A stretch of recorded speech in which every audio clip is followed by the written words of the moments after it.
First thing I want to say is science can be damn boring, but it can make you money. And the more and more I'm around it, the more I see it.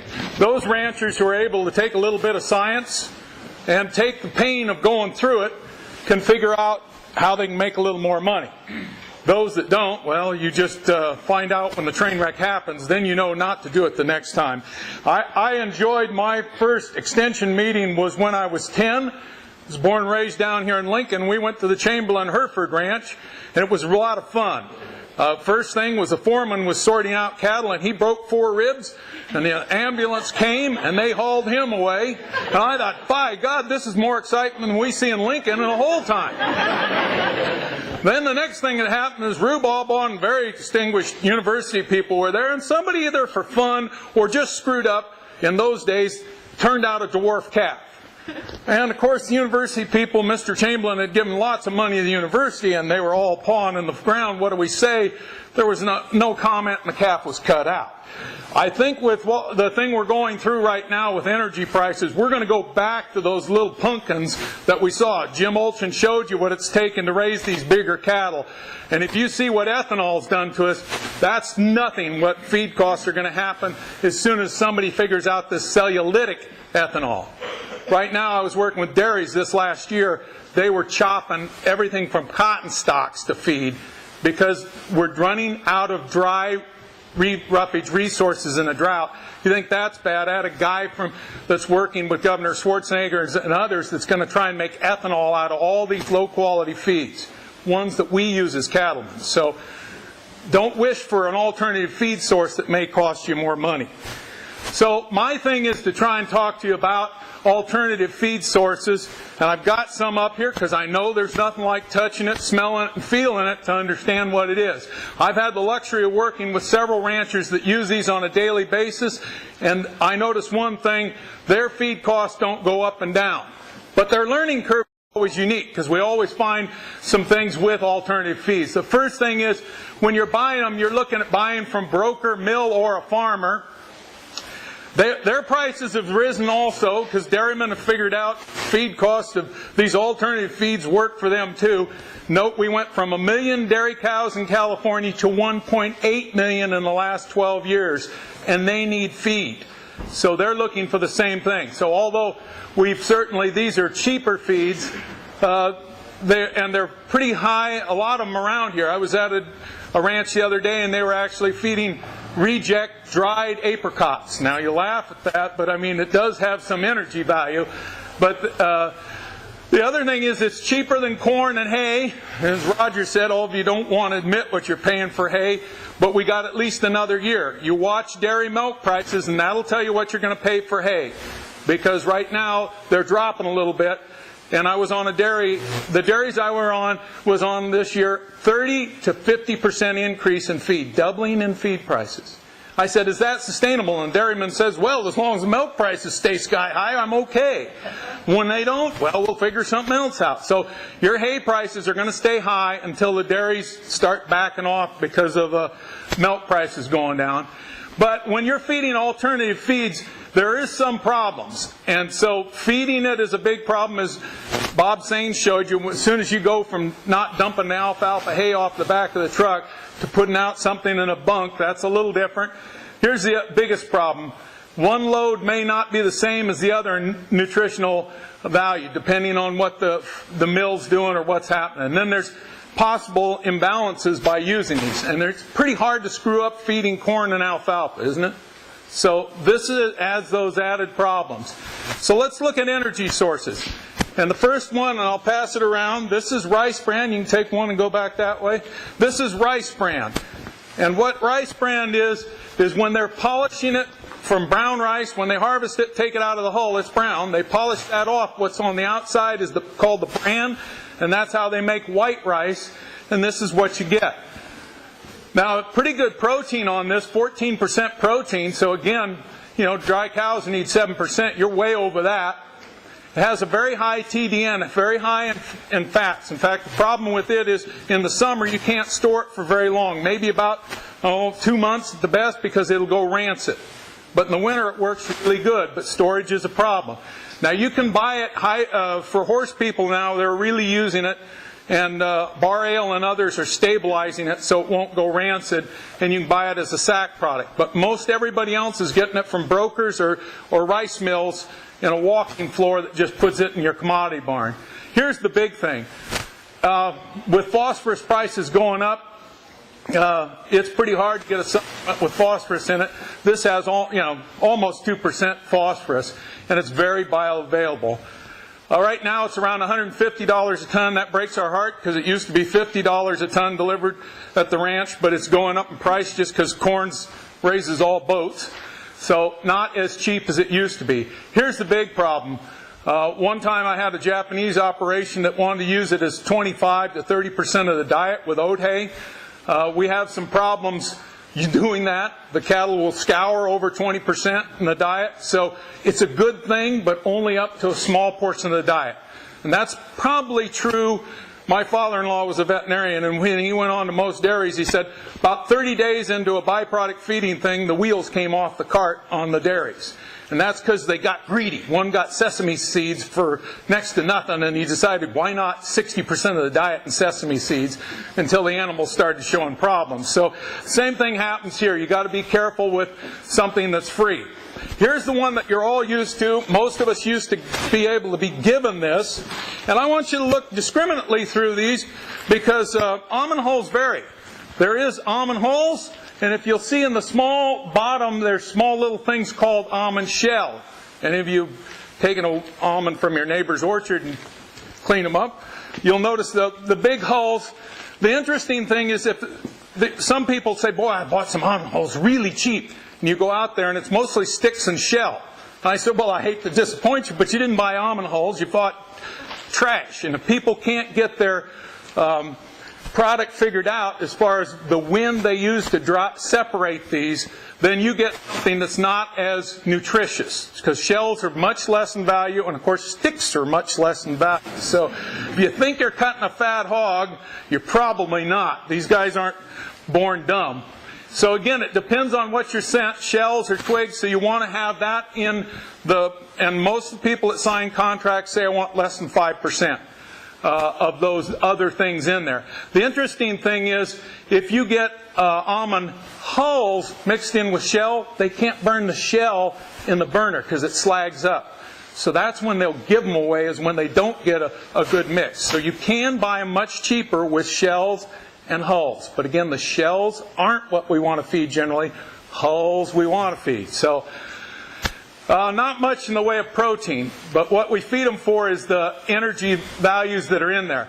Several operators use them on stocker operations. You can put them out on irrigated pasture and increase the energy and increase the performance of the calves out on the range. Prices vary now depending, but it's up to $145. Like I say, when I was a kid, we fed them free. They were given to us, but all things change with time, and this probably will change as more energy prices change.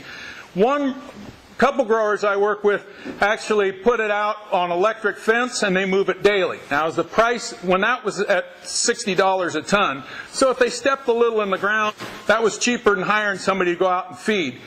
But what we were able to do is increase their weight gains on irrigated pasture by 30%. Again, that's that boring part of science. Adding just a little bit of energy really increased his gains and profitability by just using almond hulls. So, pumices, I don't have samples of pumices, but they're certainly something that we used to dump.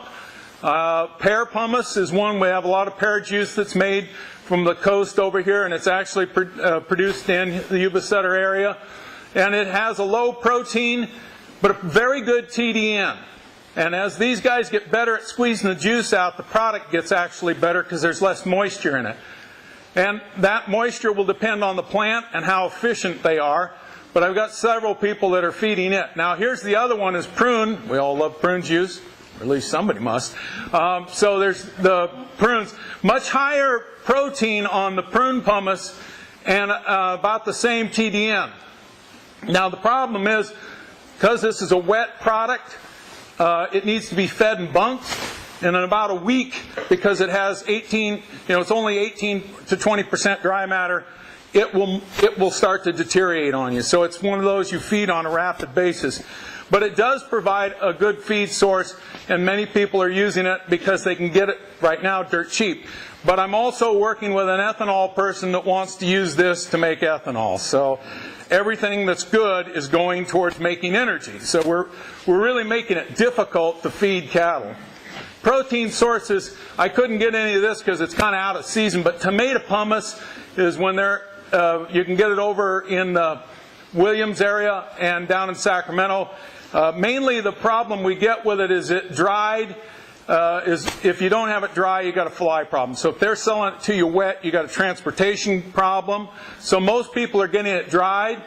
Highly variable depending on the plant what you get again. But you know, the reported book numbers are close to the high end here, but you got to be careful with what you get. But I had one guy that put it in ag bags.